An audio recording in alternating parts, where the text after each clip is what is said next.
সুপ্রভাত আমার প্রিয় পরিবার, তোমরা সকলে কেমন আছো? আশা করি তোমরা সকলে ভালো আছো। আমিও মোটামুটি আছি। তো এই যে এখন বাজে 7:30 বাজে, রেডি হয়ে গেছি।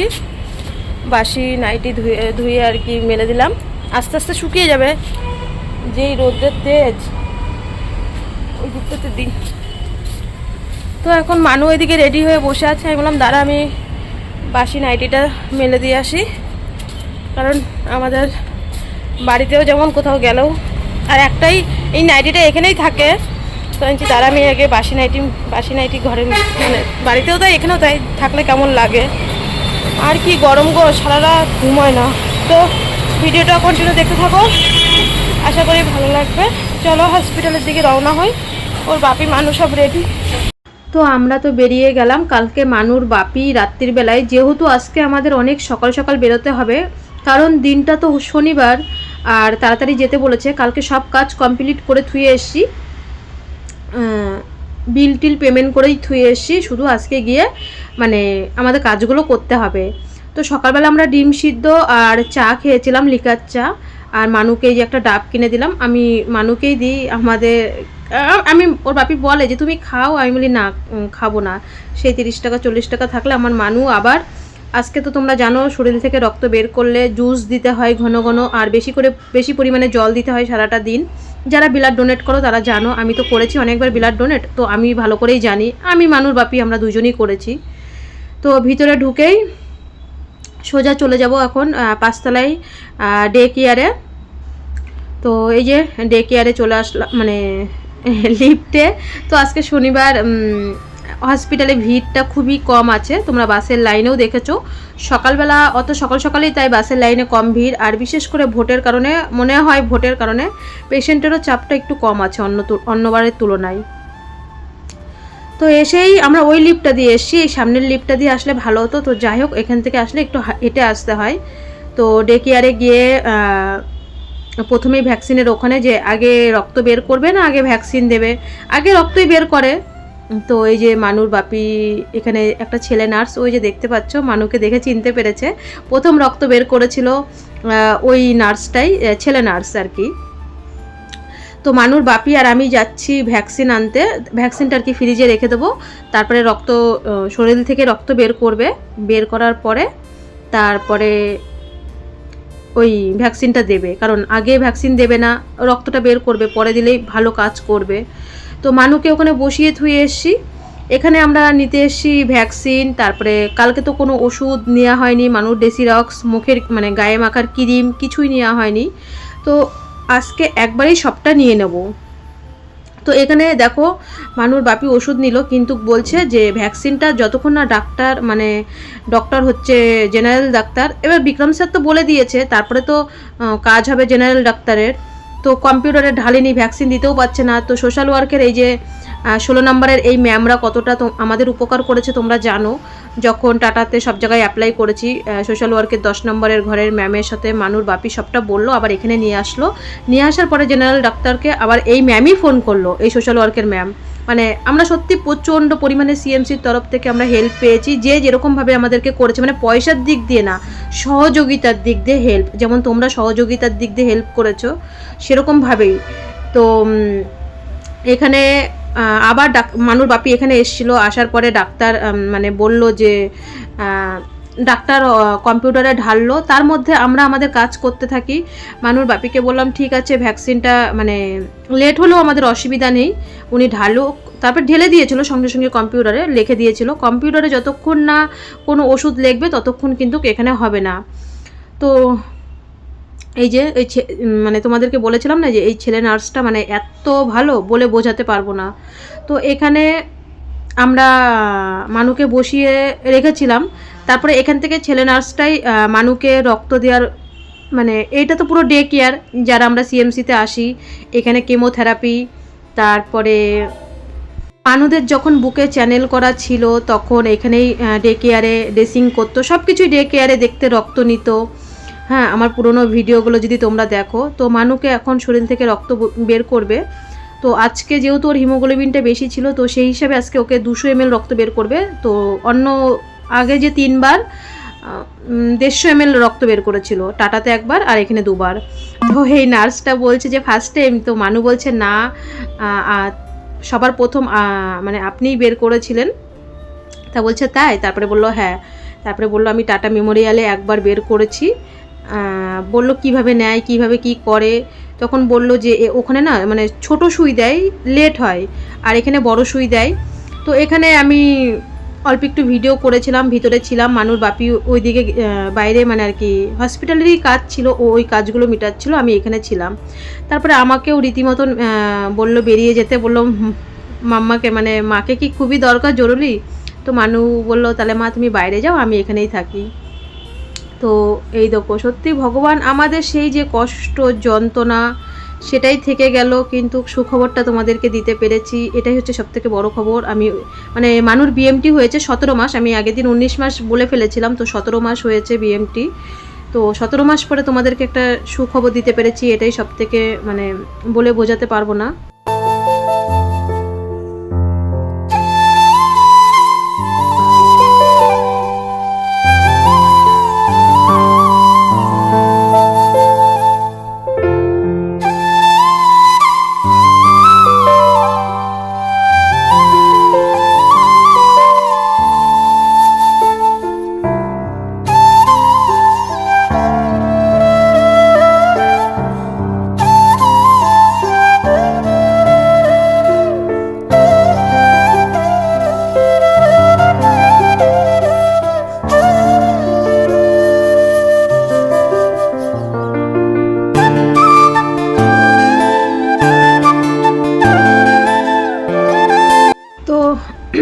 আমাকে বাইরে মানে বের করে দিল, আর মানুর বাপি আবার ও পরে এসেছিল, দুজনকেই বের করে দিয়েছে।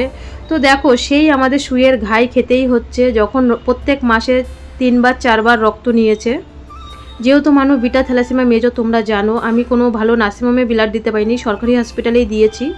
তো সেই হিসেবে মানুর খুবই ঘন ঘন রক্ত লাগতো, তখনও সুইয়ের ঘাই খেয়েছে, এখনও সুইয়ের ঘাই।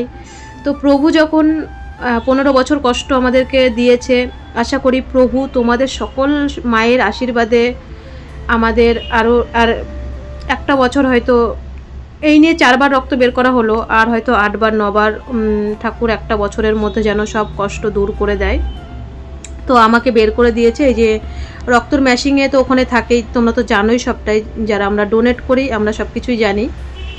আর রক্ত দান করা খুবই ভালো, আমি প্রত্যেকের কাছে হাত জোর করে বলবো তোমরা আমাদের থ্যালাসেমিয়া মায়েদের জন্যে, বাচ্চাদের জন্যে 18 বছর হয়ে গেলে 45 কিলো ওয়েট হলে অবশ্যই রক্তদান করবে। তো এইদিকে দেখো আমি তো বাইরেই ছিলাম, আমি কি বলবো, তখন আমার মানে মেয়ে যতই ভিতরে থাকুক আমার যে কি একটা হয়, এই করে করে জানো না, আমি আরও নিজে 15 বছর ধরে যেই কষ্ট। তো মানুর এইদিকে শরীর থেকে রক্ত বের করা হয়ে গেল, ভ্যাকসিন কমপ্লিট হয়ে গেছে। তো কালকে পেলে রুমে যেতে পারিনি, অনেক লেট হয়ে গেছিলো, তোমরা দেখেছো।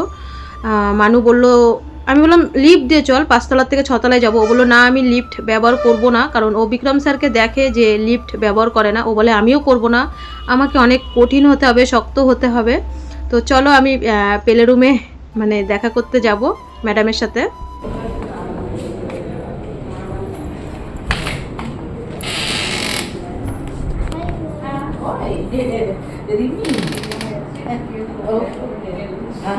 कैसी हो? वो दुबली हो गई क्यों? बहुत हमेशा क्यों फीवर? लास्ट टाइम भी आए थे ना फीवर? नहीं, हाँ वैक्सीन के वजह से। हाँ हाँ তো পেলে রুমের ম্যাডামও পর্যন্ত বলছে মানু অনেক রোগা হয়ে গেছে। আর তোমরা অ্যানা ম্যামকে দেখেছিলে, যেখানে আমাদেরকে বিএমটি সম্বন্ধে শেখাচ্ছিল সব কিছু। তারপরে অ্যানা ম্যামের সাথে মানুর অনেক ভিডিও আছে। তো অ্যানা ম্যাম এখান থেকে অন্য জায়গায় ট্রান্সফার হয়েছে, তো সেখানে এই ম্যাম যে বসেছিল, তো সেই ম্যাম এই পরিবর্তে এসছে। এই পাশে ম্যামটা, যে অ্যানা ম্যামের সাথে মানুর অনেক সম্পর্ক, অনেক স্মৃতি আমাদের জড়িয়ে আছে, কিন্তু ম্যাম এখান থেকে আর কি অন্য জায়গায় অন্য হসপিটালে চাকরি করতে গেছে। আর এবার সত্যি কথা বলতে ভেলুরে না প্রচুর পরিমাণে, এবার আমি এত বছরে দেখলাম অনেক অনেক মানে জেনারেল ডাক্তার মানে জুনিয়র ডাক্তার এসে, তারা তো আস্তে আস্তে প্রফেসর হবে। তো এই যে পেলে রুমে বসে আছি, মানু ওই দিক দিয়ে কথা বলছে ম্যামের সাথে। তো আমাদেরকে এখন মানে যাওয়ার টাইম হয়ে যাচ্ছে, কারণ রান্না করতে হবে সকাল থেকে। তার মধ্যে তো তোমাদের বলিনি, মানুকে ওর বাপি জুস এনে দিয়েছিল, জুস খেয়েছে। এখন আমি বললাম চল বাবা, বেলা হয়ে যাচ্ছে, গিয়ে এখনও বাজার করতে হবে, রান্না করতে হবে। তো প্লে রুমে মানু ওই আধা ঘন্টা মতন বসলো। তো এখন আমরা বেরিয়ে যাব, রুমের দিকে যেতে হবে। তো মানুর বাপি আমাকে ফোন করলো যে আমি বাসের লাইনে দাঁড়িয়ে আছি, তোমরা আস্তে ধীরে মেয়েকে নিয়ে আসো, তুমি আর মানু। তো এই যে আমরা লিফটে উঠে গেলাম। দেখতেই পাচ্ছ আজকে হসপিটালটা পুরোই হালকা হালকা। মানু তো মানে জন্মদিনে গিফট পেয়ে ম্যাডামের থেকে, এই যে ম্যাডামের থেকে যে পেয়ে মানে অনেকটা আনন্দ। তো মানু বলছিল আমার জন্মদিন করব না, যদি আমি কোনো দিন জন্মদিন করি সেটা হবে কোনো হসপিটালে জন্মদিন হবে, সেটা তোমরা দেখতে পারবে বা পরবর্তীতে বলবো, এখন না বলাটাই ভালো। তো ওই যে মানুর বাপি লাইনে দাঁড়িয়ে আছে, আমরা এবার রুমের দিকে যাই। খিদেও পেয়ে গেছিলো, রান্নাবান্না তো করতে হবে তাই না। আর দেখো মানে এখানে এসে আর কি বাসের সামনে কতটা ভিড় হয়। তো এই যে মানে বাবা মেয়ে মানু, এবার ওর বাপি বলছে মা তুই তাহলে তোর মায়ের সাথে রুমে চলে যা, আমি বাজার করে আসি। তো আমি বললাম ঠিক আছে। আর জানো না এত রোদ, কালকেও তোমাদেরকে বললাম ভিডিওতে ছাতা নিতে মনে নেই, আজকেও আমার ছাতা নিতে মনে নেই। কালকে রাত্রে এই মেয়ে কিন্তু ছাতা বের করে রেখে দিয়েছিল।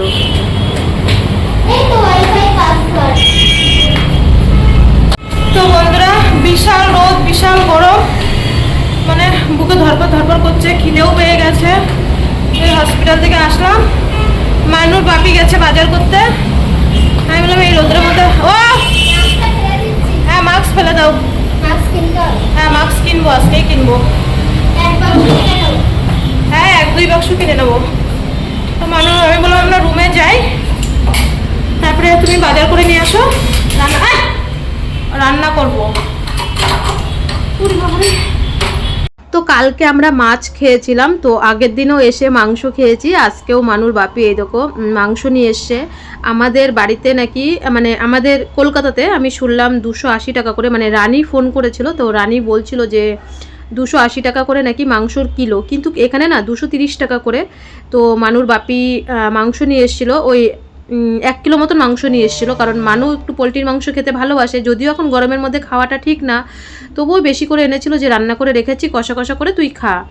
তো ওইদিকে দেখো মাংস হয়ে গেছে আর ভাত এইদিকে বসিয়েছে। তো মানুর বাপি এটা তরমুজ এনেছে, বলেছে এটা কেমন তরমুজ, বেলের মতন, দেখি তো লাল হবে কি না হবে। তো দেখলাম হালকা লাল, তো এটা এখন খাবো না, দুপুরবেলা ভাত টাত খেয়ে বিকালবেলার দিকে একটু মানে ফলটা আর কি খাবো। তো যাই হোক দুপুরবেলা আমরা স্নান করে খাওয়া দাওয়া করে আমরা ভিডিও পোস্ট করলাম। তো এখন প্রায় বাজে 3:30 বাজে। এই যে মানুর বাপি তরমুজটা কেটেছে, সেরকম একটা লাল ছিল না, হালকা হালকা মিষ্টি ছিল, কিন্তু আমরা বিট লবণ ছড়িয়ে খেয়েছি, তো ভালো লেগেছে, খারাপ লাগেনি মোটামুটি। আর আজকে মানুকে বলেছে বেশি বেশি করে জল খেতে, জুস খেতে, তো সেই কারণেই ওর বাপি ওকে আর কি বললো মা দেখ মৌসুম্বির জুস থেকে এটা টাটকা পাবি তুই। তো এই যে খাওয়া দাওয়া করে আমি ভিডিও টিডিও পোস্ট করে, বাপ মেয়ে তো সেই ঘুম দিচ্ছে, কারণ এতটা প্রচণ্ড গরম রাত্রিবেলা মানে থাকাই যায় না। তো ওরা এখন ঘুমাচ্ছে বলে আমি এইগুলো কেচে ভাবলাম ছাদে মেলে নিই, যাবো চার্জে প্রার্থনা করতে, যাবো 6টার দিকে যাব, 6টার থেকে তো প্রার্থনার টাইম, তো 6টার দিকে যাব প্রার্থনা করতে। তো এইদিকে আমার এক সাবস্ক্রাইবার দিদি এসছে আসাম থেকে, তো দিদির মেয়ে ফোন করলো যে আন্টি তোমাদের সাথে দেখা করতে চাই, আমার মানুর ভিডিও আমার মা দেখে। তো আমি বললাম ঠিক আছে। তো বললাম 6টা 6:30টার দিকে, আমি তো এমনি সিএমসিতে যাবো মানে চার্জে প্রার্থনা করতে, তোমরা তো জানো আমি যাই। তো বিকালবেলা আমরা রেডি হয়ে একটু চা খেয়ে নিয়েছিলাম, লিকার চা আর বিস্কুট। তো বন্ধুরা এখন বাজে 6টা, এখনও বেলা রয়েছে, দেখো 7টা 7:30টায় সন্ধে হয়। তো আমি চার্জে যাচ্ছি প্রার্থনা করতে, প্রার্থনা করে এখনও টিকিটে 18-19ই ওয়েটিং রয়েছে, জানি না কনফার্ম হবে কি না হবে।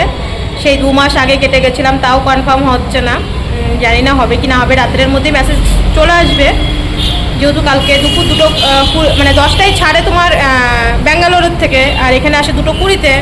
তো দেখা যাক কি হয়, না হলে আবার মনে করো 3.5 7,000 টাকা দিয়ে আবার টিকিট কাটতে হবে। দেখো 2 মাস আগে কিন্তু টিকিট কাটা ছিল, ওয়েটিং রয়েছে, জানি না হবে কি না হবে। তো চলো চার্জের দিকে যাই। চ বাবা চ, মাস্ক পর। এই মাস্ক কি ছিল তো ব্যাগে নতুন, এখন 2 বান্ডিল মাস্ক কিনতে হবে। তো এই যে মা, বাবা, মেয়ে আর আমি বেরিয়ে পড়লাম, চার্চে যাব। আমাদের রাত্রিবেলার তো মাংস রান্না আছে, শুধু রাত্রিবেলা একটু গরম গরম ভাত করব। তো চার্চে প্রার্থনা করে আমি মাত্র চার্চের থেকে মানে চার্চ থেকে বেরোচ্ছিলাম। তো সেই সময় দিদিভাই ফোন করলো, যে মানে দিদিভাইয়ের মেয়ে, যে আন্টি তোমরা কোথায় আছো। তো আমি তখন মানে সিএমসির সামনেই ছিলাম, তো বললাম এই তো এখানেই আছি। তো বললো ঠিক আছে আমরা আসি। আমরাও সিএমসির সামনেই আছি।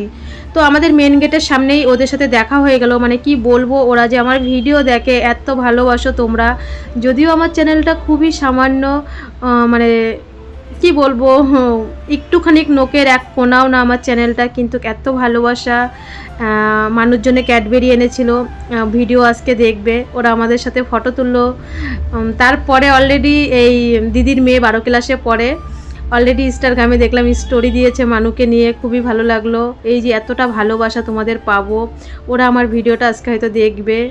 সকলের ভালোবাসা। আর এরা জানো কি করছে ছেলেরা, এরা হচ্ছে ভোটের গল্প বলে না, ছেলে মানুষ, আর মেয়েরা হচ্ছে সংসারের গল্প, আর ছেলেরা হচ্ছে মানে অন্য সব গল্প। তো ওরা আর কি ভোটের গল্প হচ্ছিল, ওদেরও টিকিট হচ্ছে না ভোটের জন্যে। ওরা প্রথমে হাওড়াতে যাবে, হাওড়ার থেকে তারপরে আসামে যাবে। তো কিছুতেই টিকিট পাচ্ছে না। তো এখানে গল্প করে আবার এই যে সিএমসির সামনে এখানে দেখো সব লম্বা করে লাইন দিয়ে বসে প্রায় 7টা 7:30 অবধি গল্প করেছি। অনেকটা সময় ওদের সাথে টাইম পাস করেছি। এখানে নিজের বলতে এই যে সব আমরাই তো বলো, আমাদের দেশের মানুষরা। তো এই যে এসে চাটা করলাম, রাত্রিবেলা রান্না করলাম, মানুষ ইঞ্জেকশন আছে। তো বন্ধুরা দেখলে আমরা হসপিটাল থেকে মানে সিএমসির সামনের থেকে ওই আমার সাবস্ক্রাইবারদের সাথে দেখা করে আসলাম। তো তোমরা জানো আমি কোথাও গিয়ে বেশিক্ষণ থাকতে পারি না, কারণ এসে আবার রান্না করতে হয়, মানুকে ভাত দিতে হয়, মানুষ ইঞ্জেকশন থাকে। তো আমার তো টাইম টু টাইম মানে ঘড়ির সময়টা খুব দাম দিয়ে সব কিছু কাজ টাজ কমপ্লিট করতে হয়। তো যাই হোক, আমাদের মানে কালকে, আজকে হচ্ছে কিবার, শনিবার, মানে আমাদের এদিকের হসপিটালের কাজ মিটে গেছে। তো কালকে আমাদের মানে ট্রেনের টিকিট ছিল মানে রবিবার দুপুর 2:20-তে, যেটা ব্যাঙ্গালোর থেকে 10টা কততে ছেড়ে আসে, 2:20-তে ওই ট্রেনটার টিকিট আমরা 2 মাস আগে, মানে আগের বার যখন এসেছি, দেখো এই দেখো আমি মাঝখানে যে এই 2 মাস আগে আসলাম, তখন তো তোমরা দেখেছো আমার টিকিট নিয়ে কত ঝামেলা, অভিভাই টিকিট করে দিয়েছিল। তো তখন অনেকেই মানে যে কেন আগের থেকে টিকিট করো না বা কিছু, দেখো এই টিকিটটা কিন্তু আমি 2 মাস আগে করে গেছি যখন এসছি। তো তখন 116-17 ওয়েটিং, মানে 2 মাস আগে। আর তখন কিন্তু ভোটের ডিক্লেয়ার হয়নি যে 23 তারিখ আর 29 তারিখ ভোট হবে, তখন কিন্তু ডিক্লেয়ারও হয়নি, আমি বাড়ি যাওয়ার পরে ডিক্লেয়ার হয়েছে। তো আমার 116-17 ওয়েটিং ছিল। তো রাত্রিবেলা পুরো চার্ট বেরিয়ে গেছে, যেহেতু কালকে সকাল 10টায় ট্রেনটা ছাড়বে। তো আজকে রাত্রিবেলায় চার্ট দেবে আমি জানি। আমরা কিন্তু ওইখানে ভোটের কথা হচ্ছিল যখন সিএমসির সামনে ছিলাম, ওই দাদাদের সাথে যারা আসাম থেকে এসছে, তারাও বলছে সিট কনফার্ম হয়ে যাবে। লাস্টে 11-12তে এসে আটকে গেছে, সিট আমাদের কনফার্ম হয়নি, মোবাইলে মেসেজ দিয়ে দিয়েছে। কারণ যেহেতু সকাল 10টার মধ্যে সবাই বেরোবে, তার আগেই সবাই বেরোয়, তো রাত্রিবেলায় চার্ট দিয়ে দেয়, মানে 12 ঘন্টা আগেই চার্ট কিন্তু দিয়ে দেয়। তো দেখলাম 13-14 ঘন্টা আগে দিয়ে দিল। তো আমাদের সিট কনফার্ম হয়নি, না হলে কালকে রবিবার, কালকে 2:20-তে ছিল। জানি না এখন কবে টিকিট হবে। মানে যেখানে ফার্স্ট এসি, সেকেন্ড এসি বা স্লিপার যেটাই দেখছি, মানে নর্মাল রিজার্ভেশন সবই পুরো লাল বুক, কোনো জায়গায় টিকিট হওয়ার মতন কোনো রকম চান্স নেই। জানি না এই সময় এসেও ফেসে গেছি, কিন্তু আসতে তো হবেই। তোমরা জানো আজ পর্যন্ত আমি কোনো ডেট মিস করিনি, সে যেইভাবেই হোক কেউ না কেউ টিকিট করে দিয়েছে বা কিছু, মানে যেইভাবেই হোক এসেছি, খুব কষ্ট করে এসেছি বা এখান থেকে গেছি। তো দেখা যাক এখন কবে টিকিট হয়, যেটা হওয়ার হবে। টিকিট তো করতেই হবে, সে চেন্নাইয়ের থেকে হোক বা যেখান থেকেই হোক। তো মানুর বার্থডেতে মনে হয় না আর বাড়িতে যাওয়া হবে। যাই হোক, খুব আশা ছিল ওর বাপির বার্থডে, ওর বার্থডে করি বা না করি সেটা পরের কথা। করলে তো তোমরা দেখতে পারবে, না করলেও দেখতে পারবে, কারণ আমরা ডেলি লাইফস্টাইলের ভিডিও শেয়ার করি। আর এ থেকে জেড পর্যন্ত দেওয়ার চেষ্টা করি, যে শুধু ওই ভিডিও মানে সুখের দিনে ভিডিও দেবো না, দুঃখের দিনে ভিডিও দেবো, ওরকম না, সবটাই তোমাদের সাথে শেয়ার করি। তো মানু তোমরা জানো এপ্রিলের 22 তারিখে ওর জন্মদিন। তো প্লে রুমের ম্যাডাম আর কি মানুকে জিজ্ঞাসা করছিল, তা বলছিল যে তারপরে আমাদের নিচে তো সব কিছু পাওয়া যায়, তোমরা জানো, কফি খাওয়ার কাপ, তারপরে জলের বোতল টোতল সব পাওয়া যায়। তো যখন শুনলো, আমি আবার মানুকে প্লে রুমে দিয়ে বাইরে এসেছিলাম, ওর বাপি বাইরে ছিল, তো আমিও বাইরে এসেছিলাম। তখন প্লে রুমের ম্যাডাম আবার নিচে গিয়ে, এইটা হচ্ছে মিল্টনের এই জলের বোতলটা দেখো গিফট হচ্ছে গিফট, আর ম্যাডাম কি জানে হট করে যে মানুষ জন্মদিন যে ভালো কিছু দিতে হবে, সব থেকে বড় কথা হচ্ছে আশীর্বাদ। আর প্লে রুমে ম্যাডাম তো তোমরা জানো বাচ্চাদের কত ভালোবাসে। তো এটা হচ্ছে মিল্টনের জলের বোতল।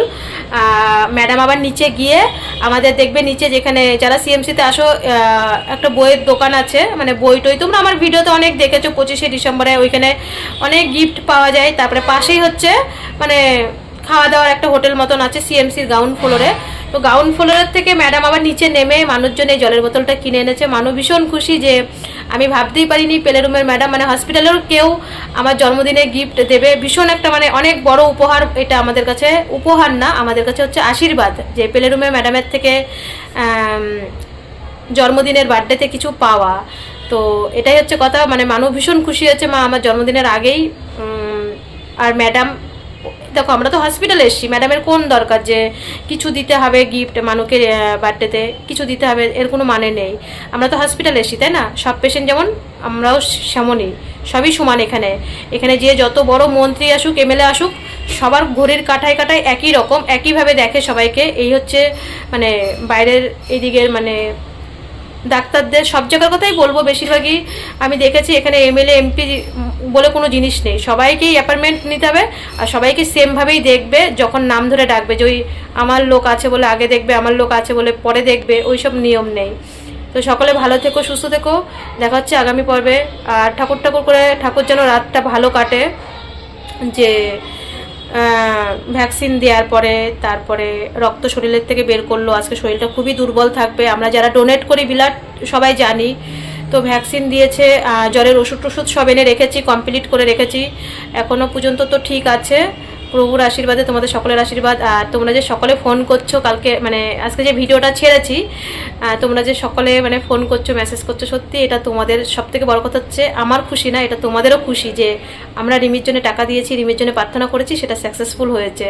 তো এটাই হচ্ছে সব থেকে বড় কথা, এটা তোমাদের জয়, আমার একার জয় না। তোমরা অনেকেই কমেন্ট করেছো এটা তোমাদের জয়, হ্যাঁ একদমই তাই, এটা হচ্ছে তোমাদের সকলের জয়। তো সবাই ভালো থেকো, সুস্থ থেকো, দেখা যাক কবে টিকিট হয়, সবটাই দেখবে। আর ঠিক কাল নতুন ভিডিওর সাথে আসছে বিকেল 5টায়।